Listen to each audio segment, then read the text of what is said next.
جب ایک بیوی ہوگی آپ کو لگے گا میں ہی, ایک اور شادی ہوگی ہی, ٹھیک ہے نا, 4 شادیوں پہ ہی کو 4 سے ضرب دے دو, مردانگی کا احساس ہوگا آدمی کو, یار آدمی کے بچے ہیں. مفتی صاحب میں نے آپ کو بیان سن کر 4تھی شادی کی ہے, لیکن میری بیوی نے میرا جینا حرام کر رکھا ہے. کہتی ہے میں کہاں آ گئی, میں کیا کروں. سب کی بیویوں نے ایسے موقع پہ یہی کیا ہوا تھا. تو آپ بھی تو دوسری نہیں 4تھی کر رہے ہو یار. 4 شادیاں کر لو, بڑھاپے میں عزت ملے گی تمہیں. جوانی میں تو پھڈے ہوں گے, صحیح بتا رہا ہوں میں. جوانی میں تو حسد جیلسی سب کچھ ہوتا ہے نا, بیویاں لڑیں گی. تھوڑی عمر زیادہ ہوگی, وہ کہیں گی اب کیا رہ گیا لڑنے کے لیے, اکلوتا میاں ہے ہمارا. وومن رائٹس کو اگر آپ کا ایشو دیکھیں تو پاکستان میں بہت زیادہ ڈسکس ہوتا ہے. کچھ لوگ جان کے ایک مزہ لینے کے لیے اس کو کرتے ہیں. بہت سے اسکالرز بغیر کسی کانٹیکس کے اس کو کر رہے ہوتے ہیں. ڈیجیٹل اسکالرز بھی آپ دیکھ لیں. 4 شادیوں والی جو بات ہے وہ بغیر, مجھے نہیں لگتا کہ ایک عام بندے کی وہ ضرورت ہے کہ اس ٹاپک کو اتنا زیادہ کھینچا جائے. آپ نے ایک دفعہ ایک شرعی مسئلہ بتا دیا ہے, بٹ کوئی بھی اسکالر ہم نے دیکھا ہے یا جنرلی جو پورا کا پورا آپ کا لینڈسکیپ ہے اس پہ حضرت خدیجہ کے بارے میں ہمیں بہت کم کانٹینٹ ملتا ہے. ایز این ایگزامپل وہ انٹرپرینیور تھیں, یہ والا ریفرنس اس کانٹیکس میں بہت کم ہے. اور اللہ کے نبی ان کے امپلائی ہوتے تھے, یہ والا کانٹیکس بہت کم لوگوں کو پتا ہے. ان کی زندگی میں جو ہے انہوں نے کوئی شادی نہیں کی. بٹ ہم لوگ جب آج کل جنرل اسکالرس کو دیکھیں تو اس میں لگتا ہے کہ جی خواتین کے رائٹس اور عجیب سا ایک کنفیوژن سی جو ہے پورے پلیٹ فارمس پہ بھی اور جنرلی ایٹماسفیئر میں ہم نے پھیلائی ہوئی ہے. تو بہت سے ایسے ٹاپکس ہیں کہ جن کا عوام سے تعلق نہیں ہے. مطلب ایک بزرگ جیسے کہتے ہیں کہ کچھ باتیں ہوتی ہیں وہ آپ نے ایک کلوز سرکل کے اندر آپ کی کرنی ہوتی ہیں, وہ عام بندے کے لیے نہیں ہوتی ہیں.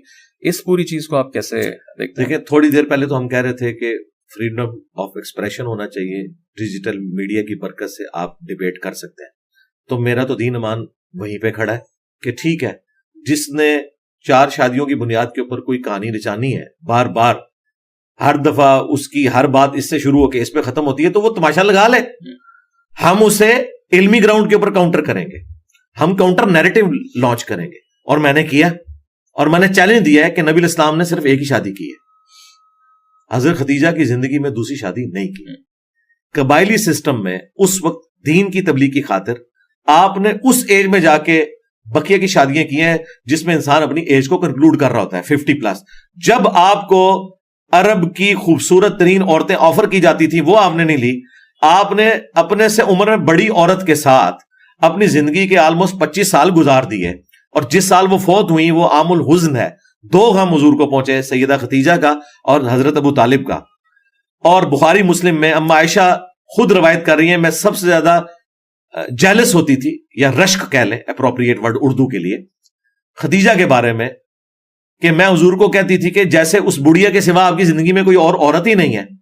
لیکن ہمیں جو ہے وہ سیدہ عائشہ کا ایک ڈومیننٹ کر کے پیش کیا گیا, یہ نہیں بتایا گیا کہ حضرت عائشہ جس سے جیلس ہوتی تھی وہ حضرت خدیجہ تھی. پازیٹیو سینس میں جیلسی, رشک آپ کہہ لیں. حتیٰ کہ بخاری مسلم میں آیا کہ اما عائشہ کہتی ہیں کہ نبی علیہ السلام سیدہ خدیجہ کی سہیلیوں کو بھی کوئی کھانے کی چیز ہوتی تھی وہ بھجوایا کرتی تھی. کتنی محبت کا ایک اظہار ہے. اچھا, نبی علیہ السلام نے شادی ایک ہی کی ہے, باقی آپ کی یہ ساری چیزیں جو ہیں وہ ان قبائلی مجبوریوں, دعوت کی حکمتوں کے ساتھ جڑی ہوئی ہے. نبی علیہ السلام نے کہیں ترغیب نہیں دلائی. سورۃ النساء میں اللہ تعالیٰ نے فرمایا کہ تمہیں 4 شادیوں کی اجازت ہے, ایک کے بعد دوسری, تیسری, چوتھی, لیکن اگر خدشہ ہو کہ انصاف نہ کر سکو تو ایک پر اکتفا کرو. ٹھیک ہے, اس سے تو آپ کو اجازت بتائی جا رہی ہے, ترغیب نہیں دلائی جا رہی. یہاں پہ ترغیب والا سلسلہ کیا, اور اس پہ ظلم یہ ہے کہ جن کا آپ خاص ذکر کر رہے ہیں نا, وہ چونکہ سوشل میڈیا کے اوپر زیادہ وائرل ہو گئے, مفتی صاحب, انہوں نے کتاب بھی لکھ دی. انہیں تو ان کے اپنی جماعت کے مفتیوں نے سمجھایا, مولانا طارق جمیل صاحب نے, کہ تو ہر وقت یہی باتیں کرتا ہے.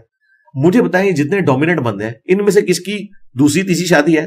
طارق جمیل صاحب ایک شادی ہے. ڈاکٹر فرحت ہاشمی جو عورتوں کو فضائل سناتی ہیں, انہوں نے تو اپنے خاوند کی دوسری شادی کو نہیں کروائی. ٹھیک ہے, ان کی بیٹیاں آگے نواسیاں میرے اسٹوڈنٹس ہیں. ٹھیک ہے, لیکن میں آپ کو ریئلٹی بتا رہا ہوں, انہوں نے اپنے ہسبینڈ کی دوسری شادی نہیں کروائی. غامدی صاحب ایک ہی شادی ہے, میری بھی ایک شادی ہے. میں نے تو ڈکلیئر کیا ہوا ہے کہ میری وائف کے ساتھ جو ہے وہ دوسری شادی ہے. پہلی شادی میری نوکری کے ساتھ تھی, جب وہ فارغ ہو گئی اس کے بعد یہ دعوت کا کام, یہ میری پہلی بیوی ہے. اس پوائنٹ آف ویو سے کہ میرے لیے پرائورٹی ہے دعوت کا کام. تو جس نے بھی کسی مشن کے لیے کھڑا ہونا نا, وہ یہ کام نہیں کر سکتا. اجازت موجود ہے, اسے کوئی چیلنج نہیں کر سکتا, اور بعض کا جینون واقعی ضرورت پڑ سکتی ہے. جس طرح ورلڈ وار 1 اور 2 میں اتنا 6 کروڑ کے قریب لوگ World War II میں مرے ہیں اور میجورٹی اس میں مرد ہیں, تو ظاہر ہے عورتوں کو اس معاشرے میں اسٹیبل کرنے کے لیے چیز ضروری ہے. لیکن اس کو اس طریقے سے پریزنٹ کرنا کہ عورت کو جسٹ ایک سیکس ٹوائے بنا کے پیش کرنا, بالکل میں آپ کے ساتھ ہوں, یہ ایسا نہیں ہے, نہ ایسا ہونا چاہیے. نبی علیہ السلام نے تو ڈیو رسپیکٹ دی ہے. صحیح مسلم میں حدیث ہے, دنیا برتنے کی چیز ہے اور سب سے بہترین متاع نیک بیوی ہے. اس سے بڑی بات کیا کی جا سکتی تھی. بخاری مسلم میں حدیث ہے, نبی علیہ السلام جب سفر میں جاتے تھے اپنی ایک بیوی کو اندازی کے ساتھ ساتھ رکھتے تھے, اور عورتوں کا قافلہ ہانکنے والا بندہ لادا ہوتا تھا, اور جو وہ قافلہ ہانک رہا ہوتا تھا, حالانکہ ہودج میں عورتیں بیٹھی ہوتی تھی, نبی علیہ السلام کہتے تھے اس کو آہستہ سے ہانکو, شیشیاں ہیں کہیں ٹوٹ نہ جائیں. یہ رسپیکٹ آپ دیکھیں. پھر بخاری مسلم کی حدیث, میں اپنی وفات کے بعد سب سے بڑی آزمائش تمہارے لیے تمہاری عورتیں چھوڑ کے جا رہا ہوں, ان کے بارے میں تم سے اللہ سے پوچھا جائے گا. پھر بخاری مسلم میں حدیث, نبی علیہ السلام نے فرمایا عورت مرد کی ٹیڑھی پسلی سے پیدا ہوئی ہے, اسے سیدھا کرنے کی کوشش نہ کرنا, توڑ بیٹھو گے, اس سے نفع حاصل کرو, یعنی اس کی ان کمزوریوں کے ساتھ جو ہے گزارا کرو. ظاہر ہے وہ زبان والی تو ہے, وہ ہم سب کو تجربہ ہے اللہ کے فضل سے, تو وہ کوئی ایسی بات نہیں, وہ بلٹ ان ہے. غصہ آتا بھی جلدی ہے, ٹھنڈا بھی جلدی ہو جاتا ہے. تو نفع حاصل کرو, اسے سیدھا کرو گے تو توڑ بیٹھو گے, اور وہ توڑنا اسے طلاق دینا. میں سمجھتا ہوں کہ میاں بیوی کا جو ریلیشن شپ جس طریقے سے اسلام نے اس کو پریزنٹ کیا ہے کہ فری سیکس نہیں ہوگا اور خاندانی نظام ہوگا, اولاد کا بانڈ اور سیکس میں کمٹمنٹ اپنی بیوی کے ساتھ اور بیوی کی خامن کے ساتھ, یہ خاندانی نظام کو مضبوط کرتے ہیں. اتنا پرفیکٹ خاندانی نظام اسلام نے دیا ہے کہ اس کے بعد اس میں مزید کوئی ویلیو ایڈیشن کی ضرورت باقی نہیں ہے. باقی اس طرح کی چیزیں جو ہوتی ہیں عورت کے ساتھ, جو کچھ یہاں پہ ہوتا ہے جس کی وجہ سے پھر 8 مارچ کو وہ بینرز اٹھاتی ہیں, پھر وہ دوسری ایکسٹریم پہ چلی جاتی ہیں, اور پھر انہیں کاؤنٹر کرنے کے لیے جب خلیل الرحمان قمر صاحب جیسے لوگ آتے ہیں, وہ جواب دیتے ہوئے ایک اور ایکسٹریم پہ چلے جاتے ہیں, اور مرد لوگ دونوں طرف مزے اٹھا رہے ہوتے ہیں کہ کیسا رگڑا لگایا ہے. حقیقت بات ہے کہ دونوں طرف ایسے لوگ ہیں جو مزے اٹھا رہے ہوتے ہیں.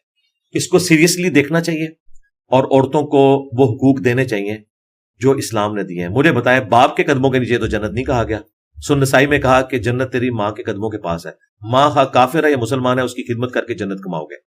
بخاری میں حدیث ہے, نبی علیہ السلام سے پوچھا گیا کہ سب سے زیادہ حسن سلوک میں نے کس کے ساتھ کرنا ہے, فرمایا تیری ماں حقدار ہے. دوسری بار کہا تیری ماں, تیسری دفعہ تیری ماں, چوتھی دفعہ کہا تیرا باپ. پھر بیویوں کے اپنے حقوق ہیں. عورتوں کے حقوق میں یقین سے کہتا ہوں, میں اپنی بیوی سے کہتا ہوں, میں یہ کیمرے پہ بھی آپ کی بات کرتا ہوں, میں اسے کہتا ہوں کہ میں تو جیلس ہوتا ہوں کہ تمہارے حقوق اسلام میں مجھ سے زیادہ ہے, اس لیے کہ میں نے اسلام پڑھا ہوا ہے. میں اسے کہہ رہا ہوں کہ اگر میں تمہاری بیوی ہوتا اور تم میرے ہسبینڈ, تو میں آسانی سے جنت کما سکتا تھا خدمت کر کے. یہ ایک مشکل کام ہے کیونکہ مرد کو بہت کچھ کرنا پڑے گا, عورت اس کی ذمہ داری ہے, وہ اس کو اپنی غلام نہیں سمجھے گا. اس کی جنت اور جہنم اس کے ساتھ جڑی ہوئی ہے کہ اس نے اپنے بیوی بچوں کے ساتھ کیا کیا ہے, کیا اچھا سلوک کیا ہے یا برا سلوک کیا ہے.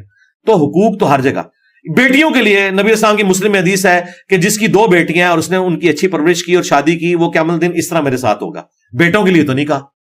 اگر آپ ریشو پروپورشن نکالیں تو بالکل ون سائیڈڈ آپ کو مقدمہ نظر آئے گا کہ اسلام میں جو پسا ہوا طبقہ تھا غلاموں کا, عورتوں کا, ان کے حقوق زیادہ ہیں. اچھا, سورۃ النساء موجود ہے, قرآن کی ٹاپ کی لینتھ کی جو 5 سورتیں ان میں سے ایک, مردوں کے اوپر کوئی سورت نہیں ہے.